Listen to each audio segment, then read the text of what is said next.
Diabetes किंवा मधुमेहामुळे होणाऱ्या हृदयविकार किंवा किडनी समस्या याबद्दल तर खूप चर्चा होते, पण डायबिटीसमुळे पायाला काय होऊ शकतं हे आपण पाहूया.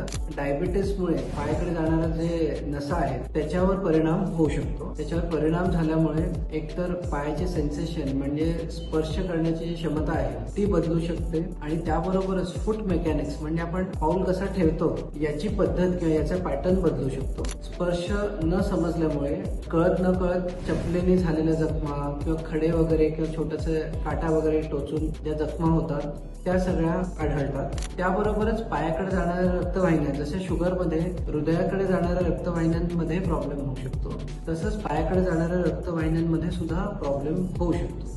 याच्यामुळे पाय एकदम ड्राय होऊन जाणं, भेगा पडणं, नखांमध्ये प्रॉब्लेम येणं या सगळ्या गोष्टी तर होतातच, पण अशा पेशंटमध्ये जर पायाची जखम झाली तर ते जखम भरून यायलाही खूप प्रॉब्लेम होऊ शकतो.